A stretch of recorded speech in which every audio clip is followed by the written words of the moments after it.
Hi, I'm Natalie Mullen, former people pleaser and queen of doing way too much, turned holistic life coach and wellness educator for purpose seeking women of color and allies. Welcome to From a Full Cup. On this podcast, I teach you how to use the 12 pillars of wellness to discover your purpose, up-level your well-being, and create the life of your dreams, because we all deserve to be fulfilled, and you simply can't pour from an empty cup. Through candid conversations, insightful interviews, and motivational nuggets, you'll feel inspired, empowered, and supported as together we navigate this thing called life, holistically and with your well-being at the center. If you're committed to personal development and you're ready for more, you're in the right place. Now let's get started. As a strong Black woman, you hear a lot of microaggression and you don't say anything about it. You just suck it up. I didn't realize that I was getting a lot of different emotion, a lot of anger, a lot of frustration, and it was having an impact on my mental health. Hey y'all, I am so excited for you to hear this episode today with Amy Sylla. Amy is a multifaceted professional who balances her role as an equity, diversity, and inclusion advisor at CBC with her creative and artistic career as a dancer and model. She's also the founder of Brown Sugar Talk, a platform for raw and honest conversations on race and cross cultural topics. When I tell you that this conversation is so insightful, we talk about so many things. We start off by talking about careers, we talk about navigating the career space, setting boundaries, how you deal with the emotional tax that racialized and Black women face. We also talk about the different types of mentors you would need, how you can use LinkedIn to your advantage, and how to transition into a new career if you don't have any experience. There are so many gems. I hope you have a notebook ready because you are going to learn something new in this conversation. Let's get started. Hi, everyone, and welcome to another episode of From a Full Cup. I am so excited to have with me today Amy. Welcome to the show. Hi, so happy to be here. Thank you for having me. I'd love to start with our opening segment, This Filled My Cup, and I'd love for you to share your feedback on a past episode. Yes, of course. So I took the opportunity to listen to the Off the Cuff, the Pace Myself. This one was calling my name because I do not know what it is to pace myself. I'm a high achiever who tends to have my plate always full. So there were a quote that I particularly like. It was, I am not in a rush. Success meets me where I'm at. So it was a really good reminder for myself to know how to just create some room and create a roadmap where I prioritize fulfilling action first, and then I will see what I can do with the rest. I love that. That's one of my favorite episodes, Pace Yourself, because I think it's always a reminder I have to give to myself too. Slow down. It's okay. All your dreams will come true. Yeah. So thank you for sharing that. And now we're going to jump in. So I want to start by talking about this concept of careers. Careers is one of our pillars of wellness. And what do you think societal expectations and biases are specifically towards women when they're trying to find a fulfillment in their careers and pursue their own career journeys? Question, because I think this is often overlooked and people will not think about it, but actually this two specific one has a huge impact on women's career. Because when you look at, for example, the social aspect, due to society expectation, it will sometimes dissuade the woman from pursuing the non-traditional jobs by fear of being judged or being criticized. And it will kind of impose them or doing something more traditional and that they do not like. Then for the biases, obviously as a Black woman, and I'm thinking of racialized woman, many of us face unequal opportunities, wage gap, and challenges in our career progression due to systemic biases, but also stereotype. And when you look at it, the term equity, diversity, and inclusion, it's still kind of new, But despite of it, because sometimes it can become a buzzword, you still have a lot of organizations that lack of inclusion and diverse work environment. And due to all these stereotype and the lack of inclusion, a lot of racialized women are dealing with the concept of emotional tax. So I don't know if you're familiar with this term, but it refers to a profound experience of being treated differently from peers at work due to various intersectionality. So here it is the genders, the race, ethnicity, but also the disability. And then it will trigger the need to be constantly on guard and leading to negative effect on the mental health and the feeling of isolation and making it difficult then to thrive at work. Yeah, I don't think I've heard of that term emotional tax before. So that's really Ooh. interesting. Do you think that you've experienced emotional tax like in your work history at any point in time? 1000%. And I didn't know it was called emotional task until 2020. I was doing a certification in equity, diversity, and inclusion, and I saw the organization Catalyst that did a full report on it. And that's when I realized and I said to myself, oh my God, this is what I just been through. Because many times I used to work at organization, really small organization where I was actually the only woman of color.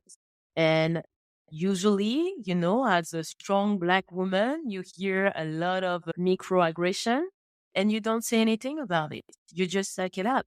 But then I didn't realize that I was getting a lot of different emotion, a lot of anger, a lot of frustration. And it was having an impact on my mental health. And I was thinking about it after work. And then I was having anxiety about coming back to the workplace because I knew I will have again one more time have to deal with this individual and being on guard and just having to suck it up. Whereas I'm fulfilled, I'm not happy, but I have no choice. I'm stuck here at the moment. So then how did you go from being in that place to, you know, taking on this role as an equity and diversity and Mhm. inclusion lead? And how did you get yourself out of that state of feeling just emotionally taxed and burdened? Oh boy. I think that like many people, the murder of George Floyd was a wake up call for me. I've always wanted to create my platform and create a safe space where I will cover race and cross-cultural topics in today's society, but I was afraid of doing it, right? Because of the imposter syndrome, my thick French accent, making some mistake. And George Floyd happened, and I said, enough, it's enough. I just can't right now. And it's a pandemic. We are stuck at home. I am not able to run from a job to another one like I used to because I'm confined at home. So let me actually create my platform. And I started creating my platform and having episodes. And little by little, it started kind of going viral because it was at the beginning of the pandemic still, right? And everyone were starting to listen. I was having 100 to 200 people sometime attending the conversation, and I was inviting experts, right, to discuss on the topic. I did an episode on the stereotype of the strong Black woman, how the murder of George Floyd is affecting men's mental health. I did an episode also on the Asian communities being targeted due to COVID. I did the NARS with the Nigerian communities and so many different episodes, the intersectionality of being Black and having a disabilities. And the more I was doing episode, the more I felt that I was finding my purpose. So one of my guests, actually, her name was Brittany Cole, and it was for an episode on equity, diversity, and inclusion. And another one, his name is Dr. Todd Botai Jenkins. They were rooting for me and they were supporting me and they kind of became mentors. And I told them, okay, if I want to do like you, because they were expert in EDI, I say, how can I get there? And so I started taking some courses, started having conversation with them, trying to figure it out how to brand myself as well. And little by little, I felt way more comfortable. I did a public speaking certification. I did the equity, diversity, and inclusion certification. I had also the experience from my podcast. And then someone from CBC saw my profile. And I started getting interviews for different positions within the company. And a few months later, I got hired. Wow. I love Yeah, that journey. And what I love is that you started off not even knowing, like, this wasn't your plan. You it never wasn't my said, plan. okay, I'm going to graduate school and I'm going to be an EDI lead. You It just was kind of stumbled into it. Your exactly purpose really led you there, is what it sounds like. 1,000. And you responded to the call. And I love that you didn't know exactly what to do, but you just asked questions and you surrounded yourself with people who are already doing similar things. And then you said to Exactly. them, how can I do the same? How can I? And I think a lot of times in life, we feel like we have to have all the answers and we might be a little shy or nervous to approach other people. But there are a lot of people who are really willing to be mentors or to just even give, you know, one line or two lines or a quick email that will just at least put you in the right direction. And it's up to you to take the action and follow it, right? So you follow it up by taking those courses, by surrounding yourself, getting the certifications, building your skill set and knowledge in this area, using your platform to continue positioning yourself as a thought leader and an expert in this space. And then look, lo and behold, the job is coming to you. I love that. Yes, yes, exactly. And there is a part of surrendering, right? There is a part of surrendering and having faith and knowing that something better is coming. Because as you just said, we don't need to have the answer. The hardest part is just start and go for it. Find a passion project. Find something that fulfills you. If you do not like your job, find something on the side that fulfill you, and the rest will come. Absolutely. Mhm. When we're talking about this idea of fulfillment, though, and looking for different things, for women who might be listening and they just feel unfulfilled in their work right now, and they feel maybe burnt out, they feel discriminated against, maybe they feel lack of representation, they might be experiencing that emotional tax that you talked about earlier.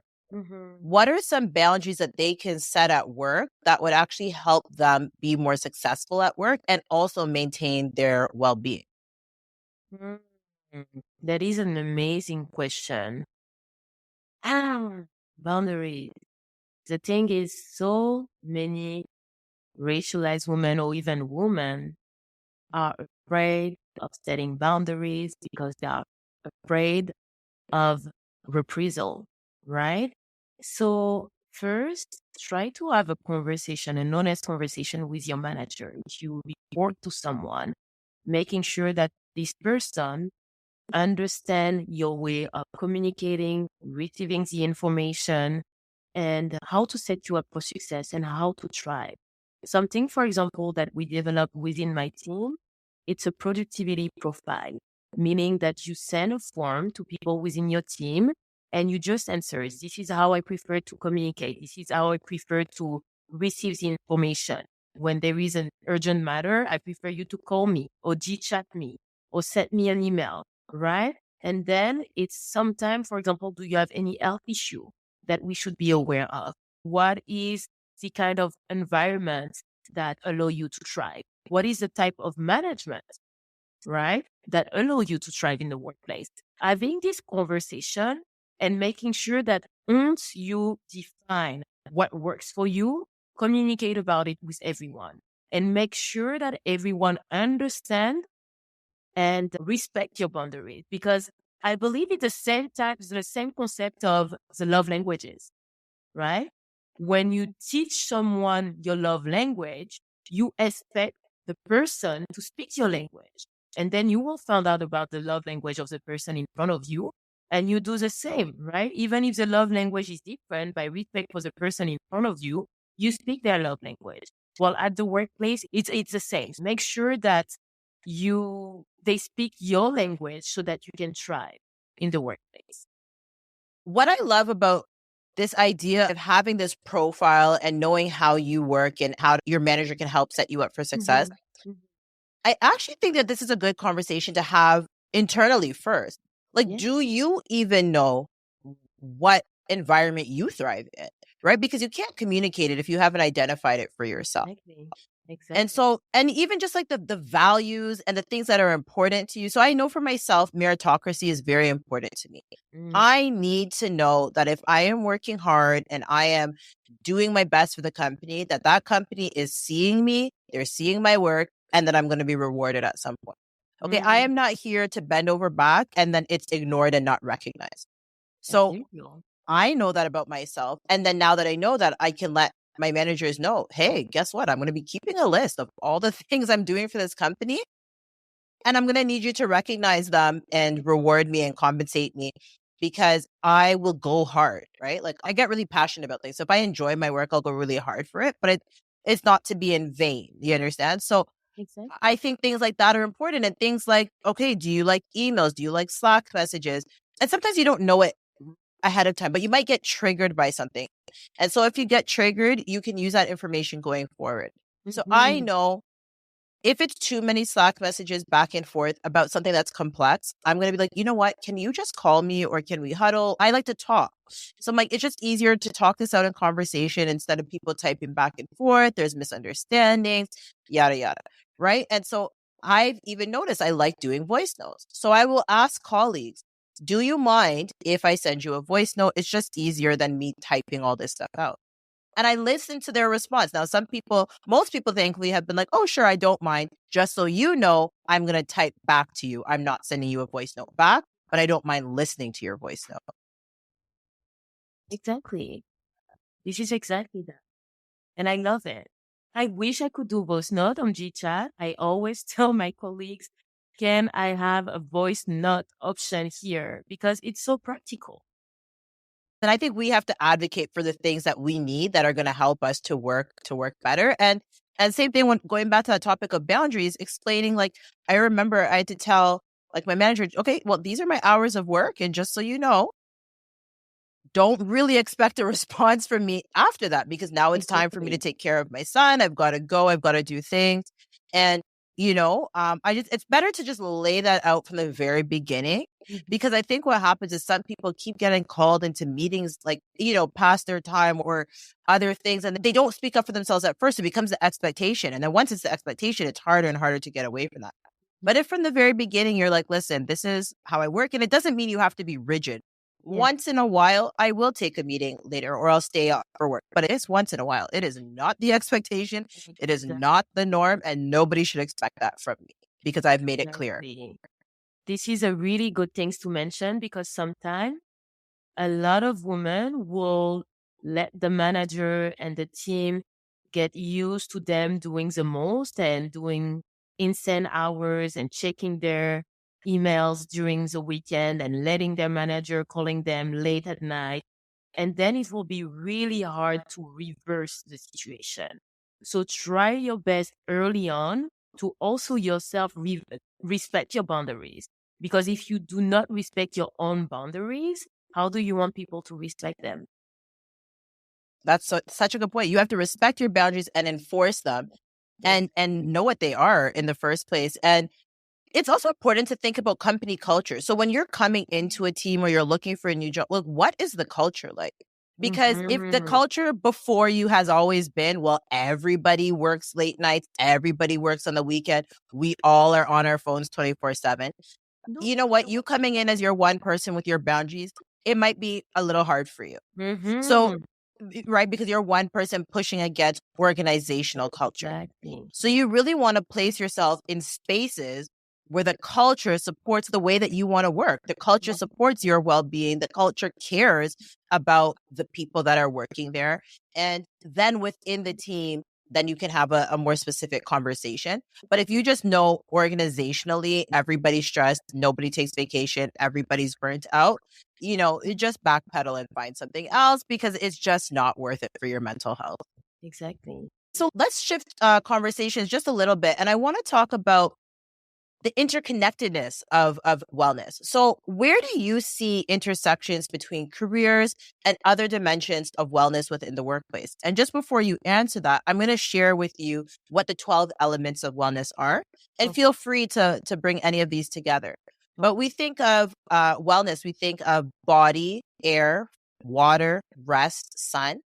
right? Then we also have things that are more on the internal side. So we think of finances, relationships, spirituality, mindset, purpose, and of course, careers. So where do you see some of these intersections playing out in the workplace? That is a really interesting question because I feel that there are so many aspects that interconnect. So first, mindset of purpose. I will get with this one first because I've shared my story.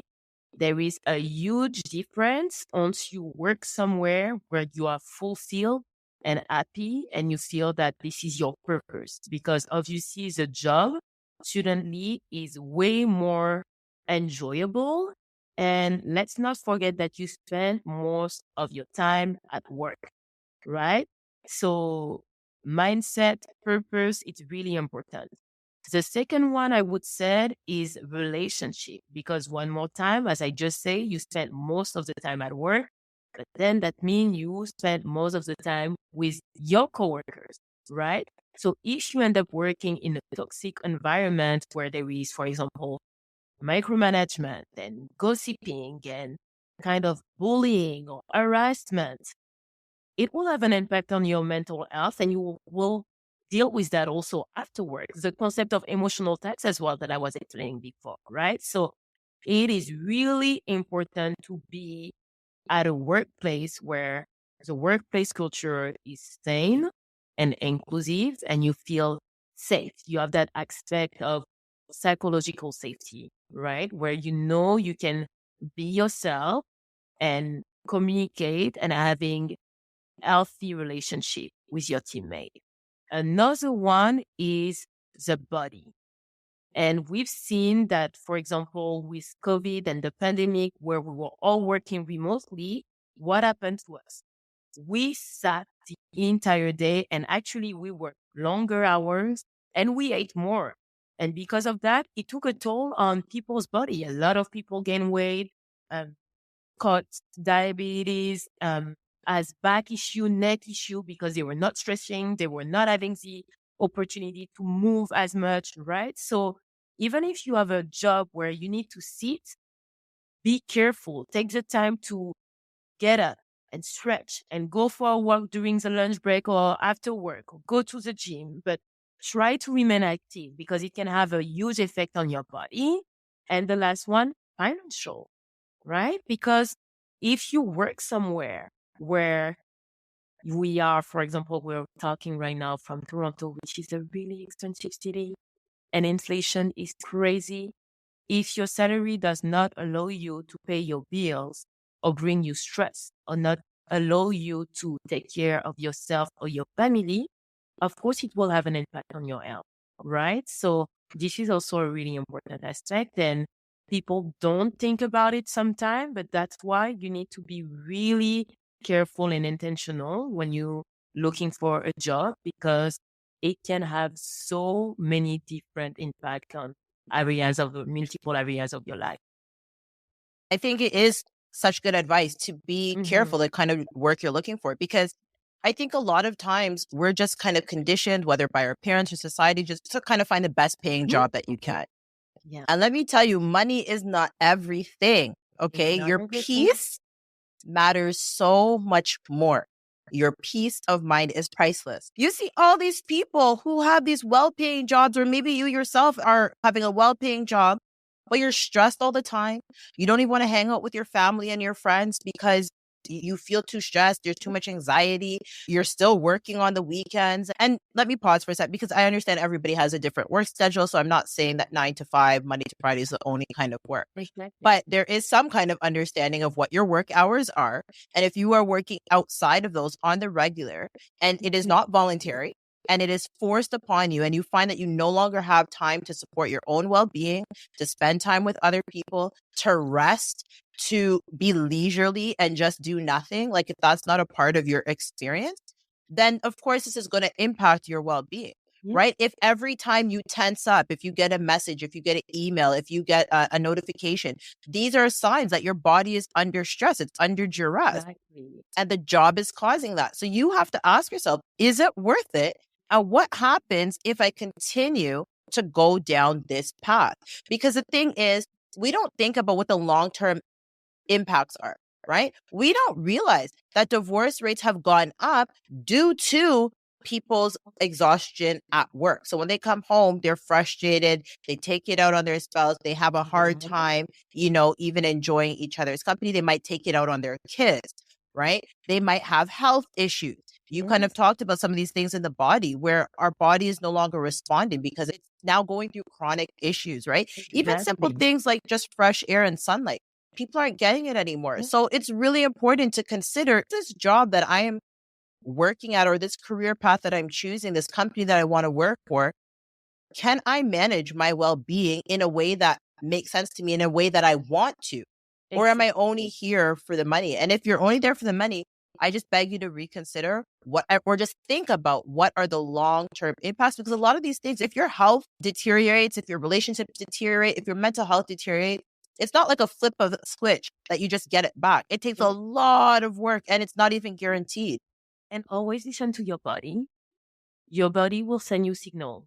Trust me, your body will send you signal. Yeah, I So, think listening to your body is sometimes actually the first indicator. Like mhm, if you just notice heart palpitation, if you notice you have headache, if you notice you're tense, like all of these are signals that something else is happening internally, and now you can investigate and see, well, what's happening. exactly. So, talking about parents for a second, because our parents are very influential in our lives. Now, especially if you are coming from a racialized background or even an immigrant family, especially if you're coming from a Black family, it's just a very interesting experience. And one of those experiences, is parents kind of telling you what job to choose, what aspiration, and it can be kind of overbearing, right? Like Yeah. sometimes these parents only kind of have one way of seeing, and they mean the best for you, right? They just want you to succeed. A lot of them came from lives of more struggle, so they want better for their Exactly. children.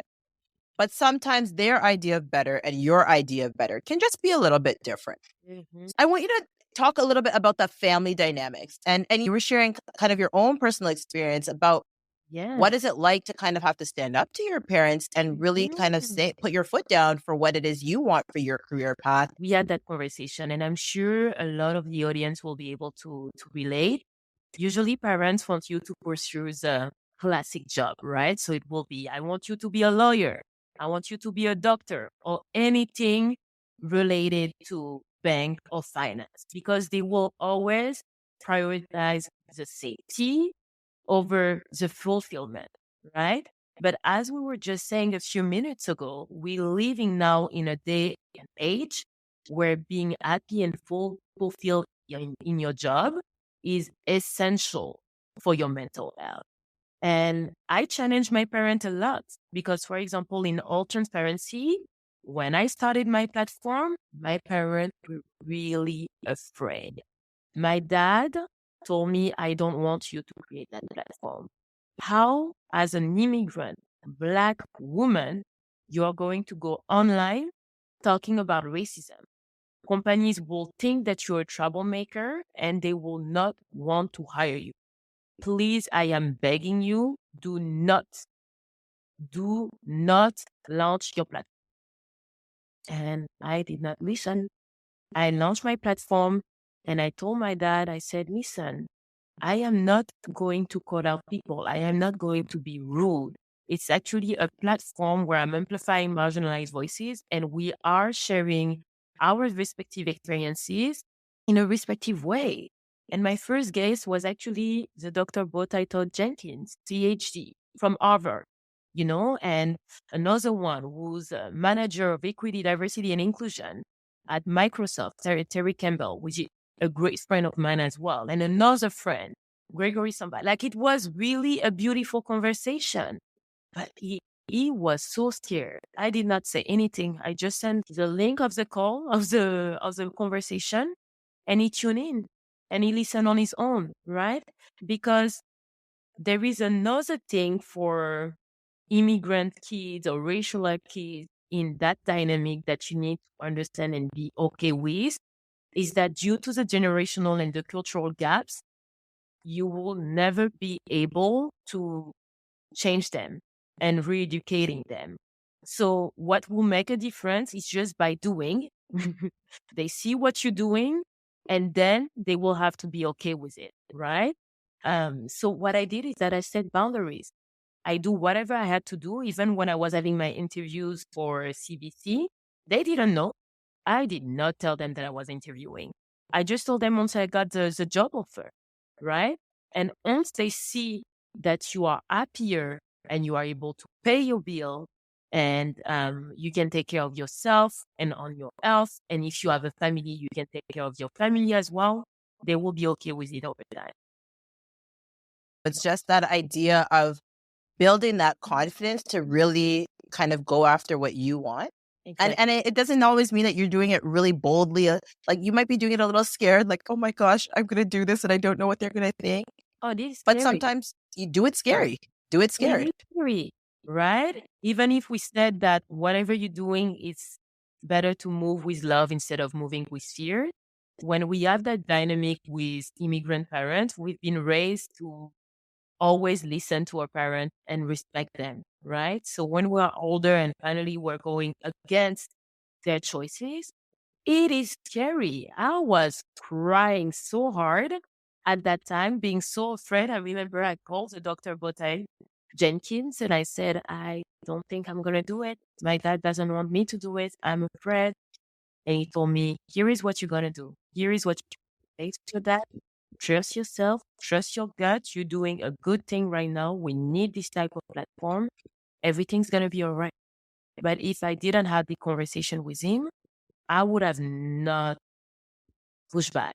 So another thing as well is to find a supportive circle when you will go through it, a supportive and trustworthy circle.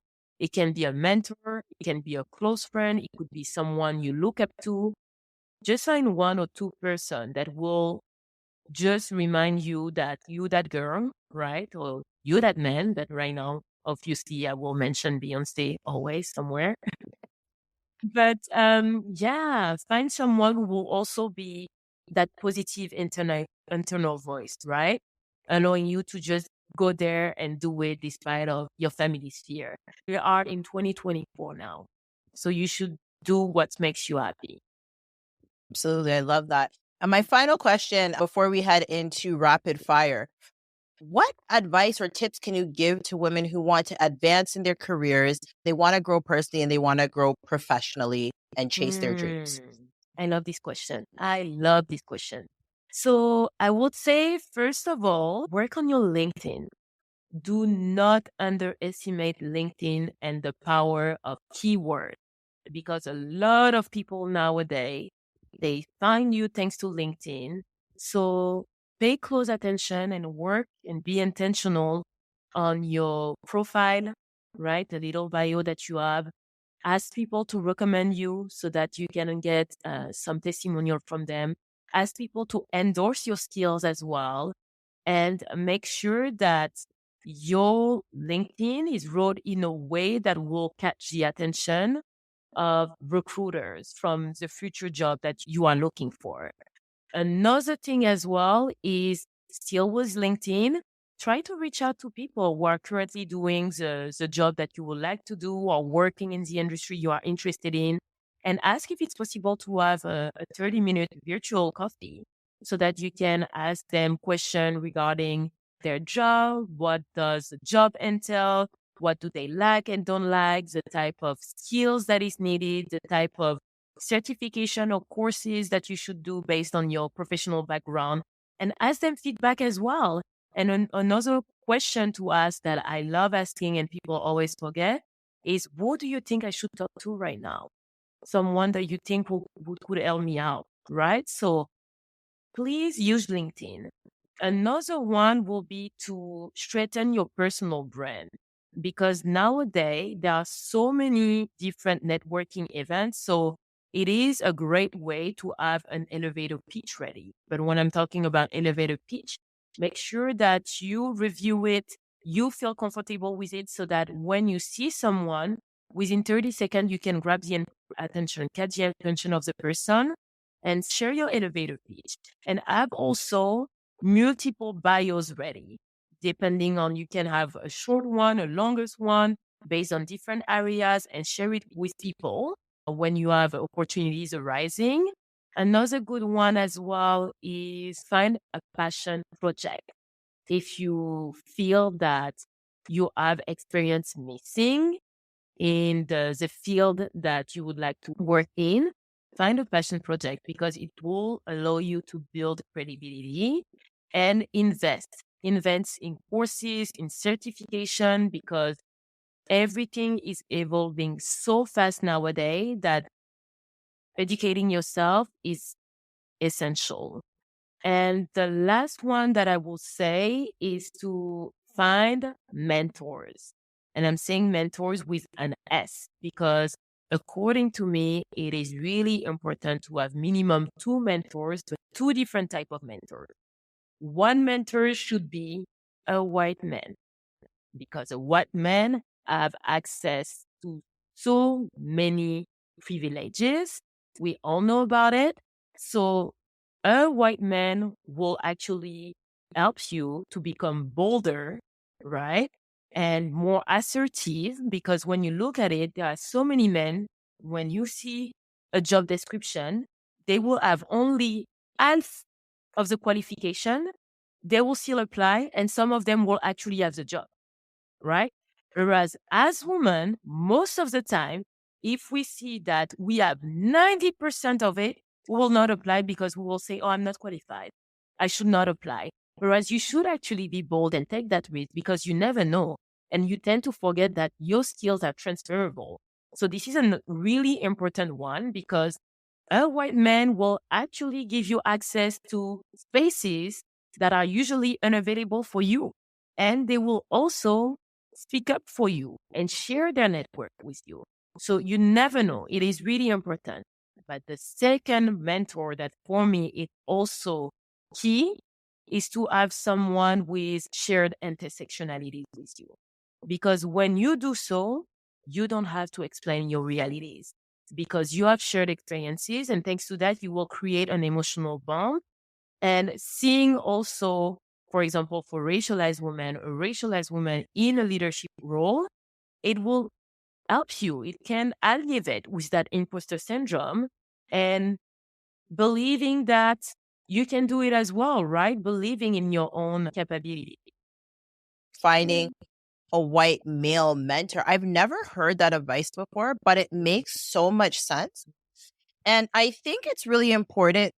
For some people, there's trauma there. And it's important to realize, though, there are also people who have privilege that are willing to open the door for you. We all know in every society across the world, worldwide, globally, yes, white heterosexual males are at the top. It doesn't mean that they're against you, though. Exactly. I've had the personal opportunity of having so many doors open to me by these same white men in these positions. And so don't think of it as a me versus them kind of thing. A lot of them are very open and willing and desirous of helping you along in your journey. But we have to ask. And sometimes we just assume, oh, well, that's a person who has privileges. I'm not going to ask them. And really, that's a limiting belief that you're thinking like, I'm not good enough to approach them. I'm not good enough to get their support. Exactly. But as I said, a lot of them are more than willing to open up doors and more than willing to help you alongside your journey. I have countless examples in my life. And so I think it's a really strategic advice. And I think it really helps us move the needle forward. Women, racialized women, just in general, how do we kind of shake up the status quo and how do we disrupt? It's really hard to disrupt and create change all on your own. You always have to tap back into power to truly make things different. So tap into the people who have power and then shake things up because now you have them kind of backing you. But I also like what you said on the other hand, find someone that you can have shared experiences with. That's going to be a safe space for you. Lots of times I'm in different spaces with just Black women and I walk into the room and we look at each other and there's just a smile and a sense of ease, right? You just know that they understand. You can all just kind of come together and it's a safe space. And there's really nothing like it. I was just at a conference, I think last week, and it's like, I think this conference had about 200, 250 people. And there was, about 8 maybe I would say like 8 to 10 Black women there. Okay. And would you believe that a good half of us just happened to all find each other in one room and we were all sitting there chatting about things?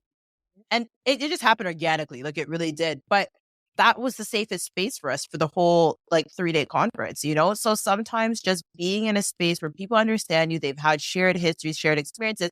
And I like what you mentioned about shared intersectionalities.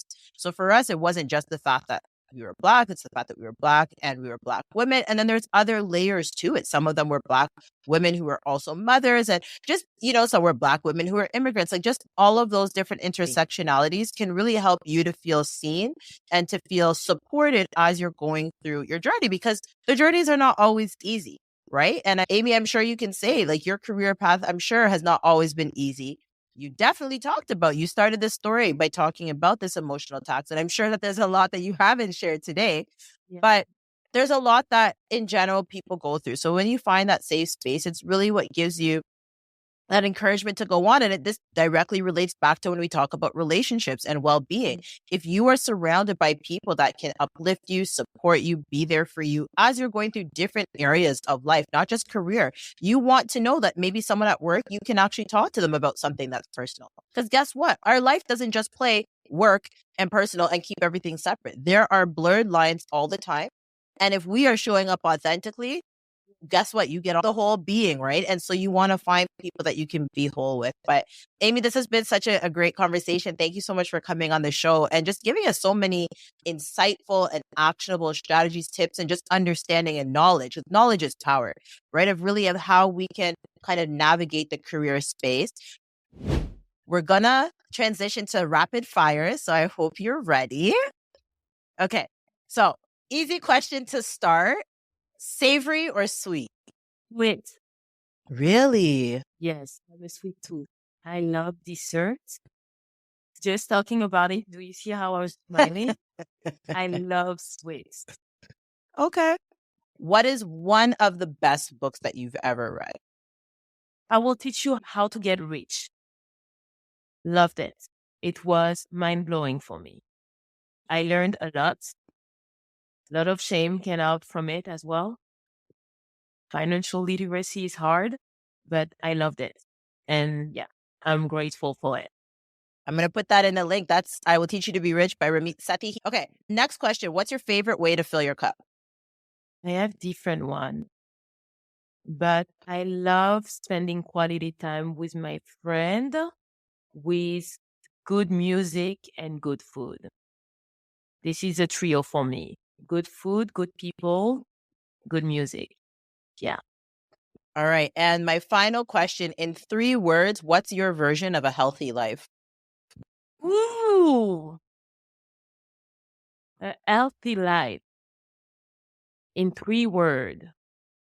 Sun. I'm a sun baby. I need the sun. Love. And a third one, what would it be? That is a hard question. I have the sun. I have the love. What else do I need to be healthy? And as you think, I don't know if this is going to help you or not. As you think of your healthy life, think of what it means to be well.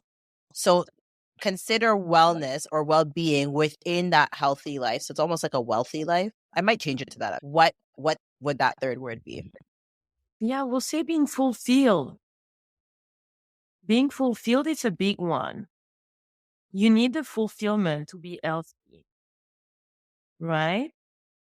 And then you need love, and love can be, yes, the love from a partner, significant other, your family, your friend, love also from the workplace. And sun is just me because I need the sun in my life. Sun makes me happy, brings a lot of happiness. So yeah, but then I might come back to you and message you tomorrow and say, hey, I thought about it. I'm changing my 3 words. Yeah. It's okay. I give you permission to change. It's not going to change on this episode, but in your life, you are free. Always go with the flow. life is about evolving and shifting. We never have to stay in a permanent box. There's no handcuffs. We can always evolve and grow and respond to life as we change. So on that note, Amy, I want you to tell the listeners how they can find out more about you, how they can stay connected to you, to your work, all of that. Okay. Thank you. Well, please connect with me. You can find me on Instagram, amy.missy, like Missy Elliott. I always say that Amy is A-M-Y. Otherwise, I also have the Instagram of my platform, Brown Sugar Talk by Amy. I haven't recorded episode for quite some time for health reason because I was burning out. So I decided to take a break. But there are a lot of former episodes available on my YouTube channel, Brown Sugar Talk. A lot of gem, a lot of important and beautiful conversation. You can also connect with me on LinkedIn, Amy Sylla, Sylla. And yeah, that's about it. Shoot me a little DM or message, and it will be a pleasure to connect with your beautiful community. Awesome. Amy, thank you so much for coming on this show. Again, just gem after gem has been dropped, and I'm so excited for the listeners to hear this. And to the listeners, continue to serve yourself, your loved ones, and your communities from a full cup.